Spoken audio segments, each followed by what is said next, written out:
Sunday school teacher, I'm glad that you've joined us for our time of study and preparation. I'm Tim Smith with Sunday School University, and we are working on the lesson for Sunday, August 25th.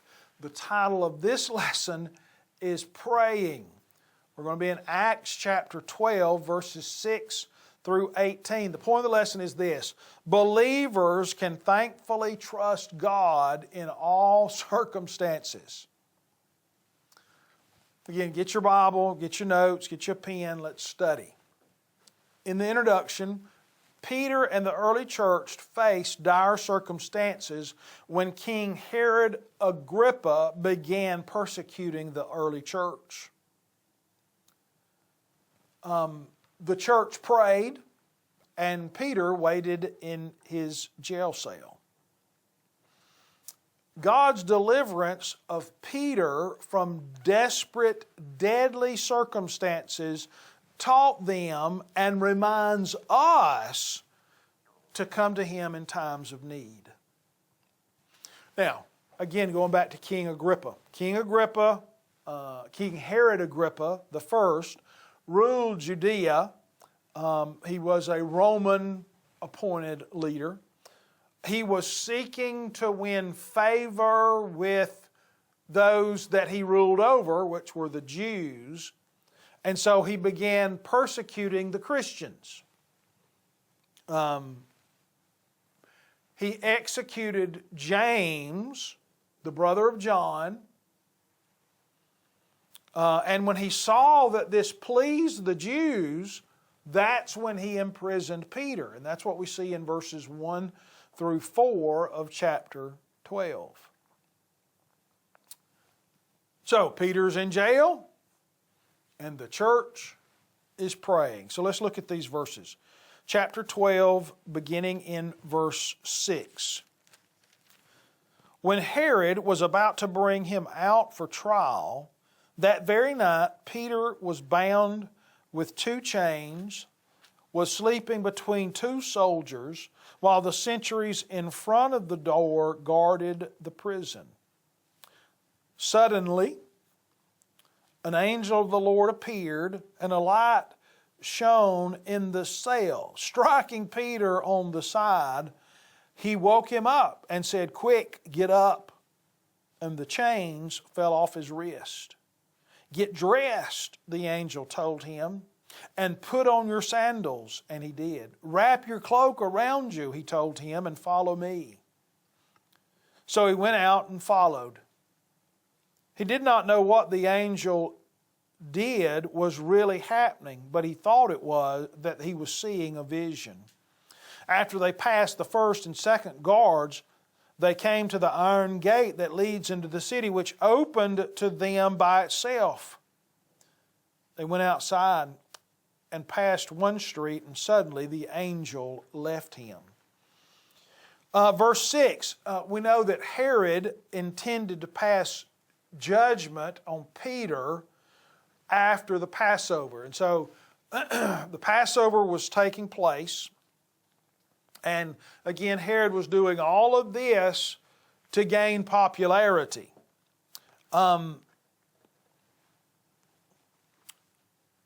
He did this to gain popularity, but he also arrested Peter to prevent him from preaching. Because as he preached, many were converted. And so he did it to keep Peter not only to get the Jews to like him, but he also did it to keep Peter from winning converts. Now you see in these verses that Peter was chained to 2 soldiers, and there were 2 other soldiers at the doors watching. Verses 7 and 8, while Peter slept, an angel of the Lord appeared in his cell, and there was light. There was no light in the jail, but now there is light. Now, Peter was sleeping soundly. I don't know about you, but if I'm in jail, I don't know if I'm going to sleep. Peter, He's asleep. He was so sound asleep that the angel in verse 7 says he had to strike him. He had to punch him to wake him up.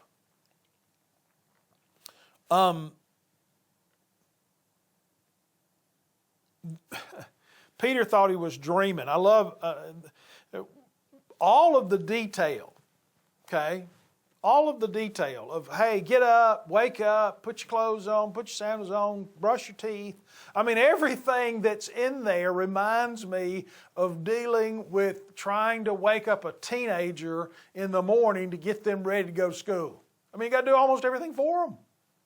And that's what the angel is doing, and it is, the detail is, he's having to do it for them, that this is God doing this. This is not Peter with some skill sneaking out.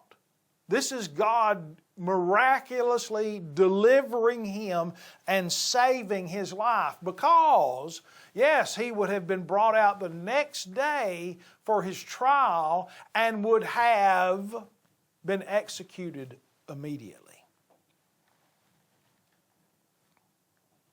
Verses 9 and 10, Peter thought he was seeing a vision. Peter thought he was still asleep. Again, this was not Peter's escape, but this was Peter's deliverance at the hand of God. Verses 11 through 14. When Peter came to himself, he said, "Now I know for certain that the Lord has sent his angel and rescued me from Herod's grasp and from all the Jewish people expected." As soon as he realized this, he went to the house of Mary, the mother of John Mark, where many had assembled and were praying. He knocked at the door of the outer gate. A servant named Rhoda came to answer. She recognized Peter's voice. Because of her joy, she did not open the gate, but ran in and announced Peter was standing at the outer gate. Again, I love humor in the Bible. Verse 11, outside the prison, one street away, Peter came to himself. He had been saved. And so the angel had rescued Peter from Herod, but also from the people.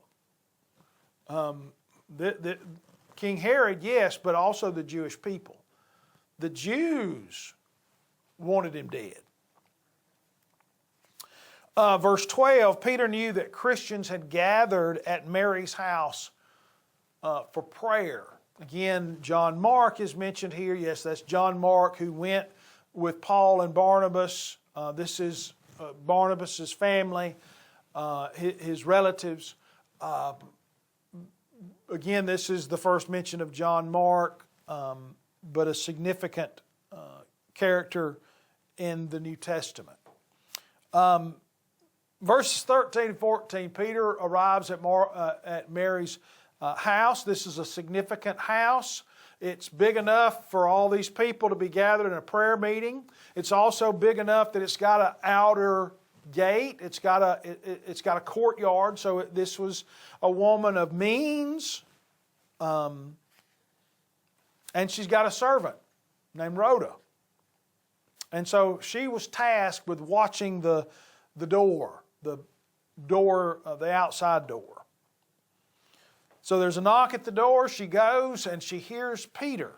Well, the reason for the prayer meeting was Peter's in jail. And if Peter's in jail, and we know what's happened to John, Peter's going to die, and we're next. Everybody's praying. Well, she recognizes his voice, and she doesn't open the door. Look at verses 15 through 18. "You're out of your mind," they told her. Remember, hey, y'all, Peter's at the door. You're out of your mind. But she kept insisting, it's true, it's true. Oh, it's just his angel. Peter, however, kept knocking on the door. And when they opened the door, they saw him and they were amazed. Motioning to them with his hand to be silent, he described to them how the Lord had brought him out of the prison. Tell these things to James and the brothers. And he left them and went to another place. At daylight, there was a great commotion among the soldiers as to what had become of Peter. So verse 15, those who were gathered in Mary's house, again praying for a miracle. Rhoda comes in, Peter's at the door. You're crazy. Look, we got to get back to praying for Peter to be released. Peter's at the door. You're crazy. The answer to the prayer was there and they couldn't believe it. Explaining what was going on, they said, well, it's his angel. And again, first century Jews believed that guardian angels could appear to assist a person in association with their death. In other words, and this is not in the New Testament, Old Testament, it's just, but back then, one of the things that they thought happened was that when somebody got ready to die, God sent an angel to help them deal with death and cross over. Well, that's what they're saying. Well, maybe we know he's going to die. We're praying for his freedom, but we know he's going to die because his angel's here to help him cross over. That's what they're saying. But Peter kept knocking on the door. Finally, they went, what in the world's going on? And they opened the door, and there's Peter, and he's amazed. Verse 17, think about that. Praying for his release, thinking he's going to die, and then lo and behold, there he is. They're freaked out. They're shouting for joy. There's all kind of commotion going on, loudness. And verse 17, Peter's having to, hush, let me tell y'all what's going on. Be quiet. So he's trying to quiet them down.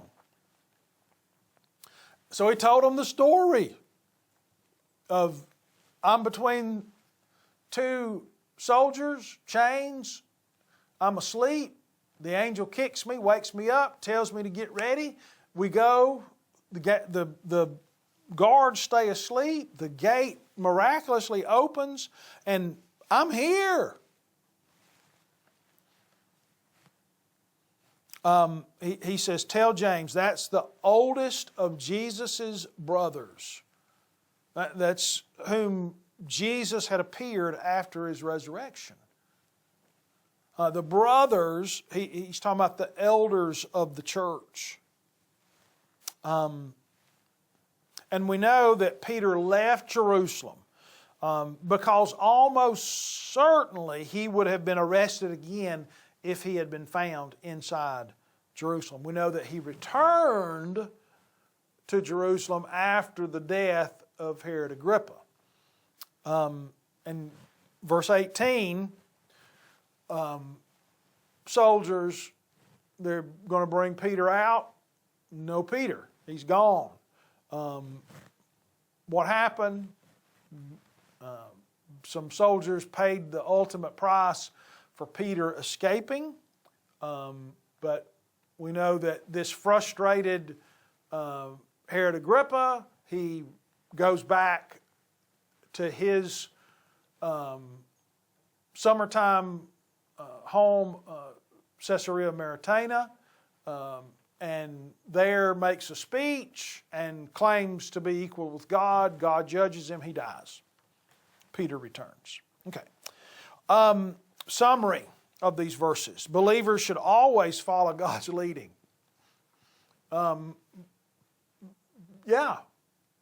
Sometimes we got to get kicked and poked and shook, but we should follow God's leading. Number 2, believers should joyfully celebrate God's deliverance. Yeah, when God does a miracle and provides a way, man, celebrate that. Don't claim it on your own. Don't say, well, look at what I've done. Look how good I am. Man, look at what God did. I can't explain it. Look at what God did. And then also, believers should seek and celebrate God's answer to their prayers.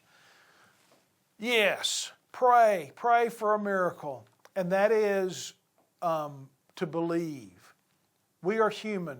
And it is, and yes, we are to pray for miracles. We are pray, and yes, it is hard to sometimes to leave that in God's hands. But we are not to be like these folks praying for Peter to be delivered and then it being at the door and not recognizing it. In closing,